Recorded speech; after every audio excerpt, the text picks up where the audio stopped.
हर किसी का सपना एक गवर्नमेंट जॉब है, और गवर्नमेंट जॉब वो भी बैंक में, तो ये वैसे भी सोने पर सुहागा वाली बात हो जाएगी। बैंक में जॉब पाने का एक सुनहरा मौका है, क्योंकि आईबीपीएस ने अपना क्लरिकल कैडर के लिए नोटिफिकेशन जारी कर दिया है।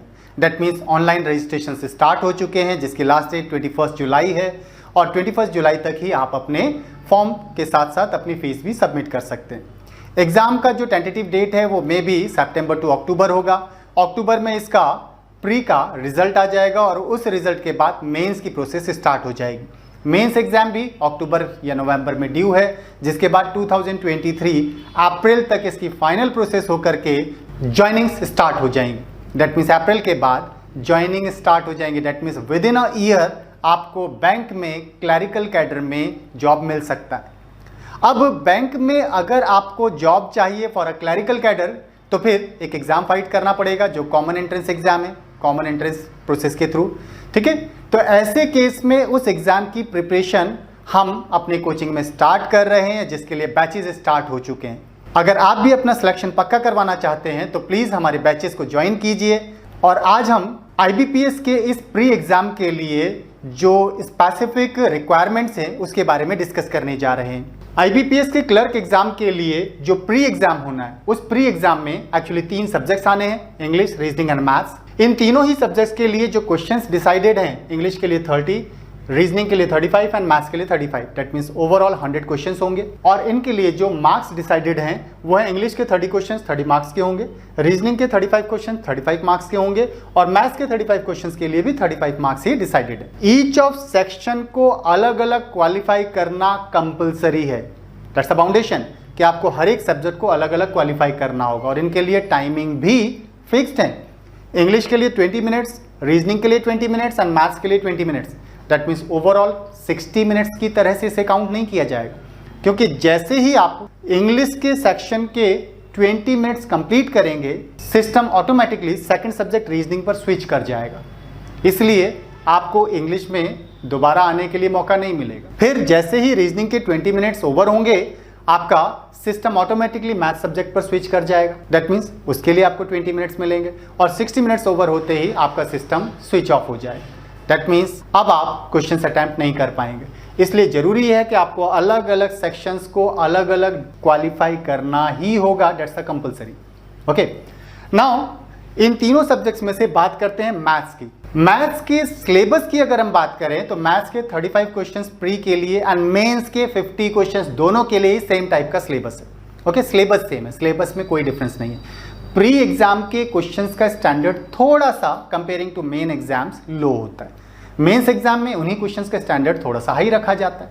Okay, that means syllabus almost same है प्री एंड मेंस के लिए, और हमारे दोनों के लिए ही बैचेस स्टार्ट हो गए हैं। तो प्लीज़ अपना रजिस्ट्रेशन हमारे दिए गए कॉन्टैक्ट नंबर्स के पर कॉन्टैक्ट करके आप अपना रजिस्ट्रेशन पक्का कर सकते हैं, और अच्छे से प्रिपरेशन करके आप बैंक में अपना सिलेक्शन श्योर कर सकते हैं। ना अगर हम सिलेबस की बात करें तो मैथ्स में जो सिलेबस है उसमें ओवरऑल 12 to 13 चैप्टर्स मेनली हम कंसिडर कर सकते हैं। सिंप्लीफिकेशन बॉड मास के रूल के बेसिस पर जनरली जो आपको कैलकुलेशन का क्वेश्चन दिया जाएगा उसके 4 से 5 क्वेश्चन होते हैं। ओके, तो सिंप्लीफिकेशन बहुत इंपॉर्टेंट हो जाता है। एलसीएम एचसीएफ से जनरली एक क्वेश्चन पूछा जाता है। इसके बाद आता है परसेंटेज।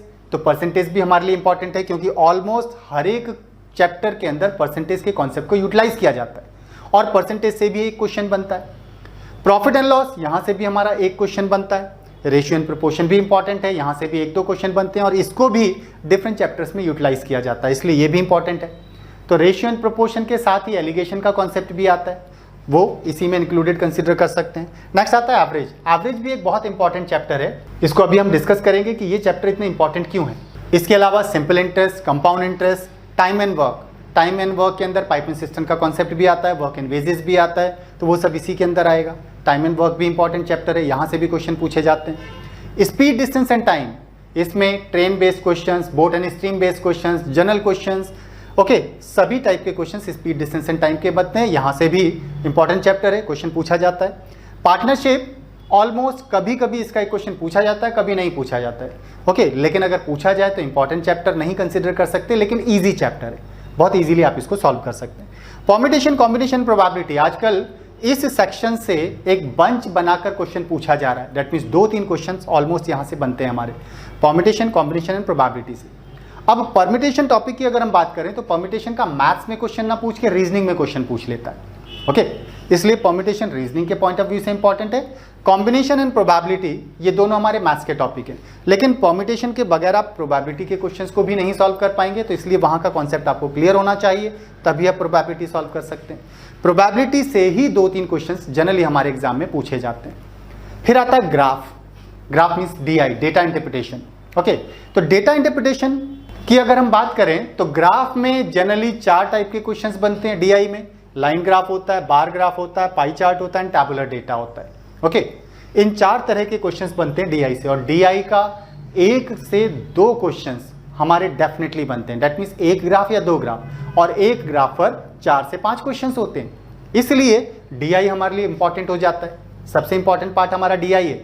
ओके, तो DI में 2 ग्राफ तक आ सकते हैं, 1 ग्राफ पर 4 से 5 क्वेश्चन, दैट मीन्स 10 क्वेश्चन तक हमारे DI से हो सकते हैं, इसलिए इंपॉर्टेंट हो जाता है।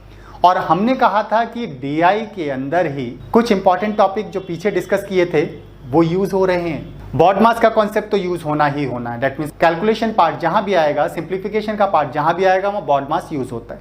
Average, ratio and proportion and percentage के बेसिस पर ही DI के क्वेश्चंस बनते हैं। दैट मीन्स इन्हीं टॉपिक से हमारे DI के क्वेश्चंस बनते हैं। तो average, ratio and proportion and percentage का सेपरेट क्वेश्चन भी पूछा जाता है, और DI में भी इसके क्वेश्चंस बनते हैं। इसलिए ये तीनों topics, average, ratio and proportion और साथ में परसेंटेज, हमारे लिए बहुत इंपॉर्टेंट चैप्टर्स हो जाते हैं, क्योंकि हमने अभी देखा था कि percentage, profit and loss and ratio and average, यहां भी इनका एक एक क्वेश्चन बनता है। एंड DI तो पूरी की पूरी इन्हीं पर बेस्ड होती है।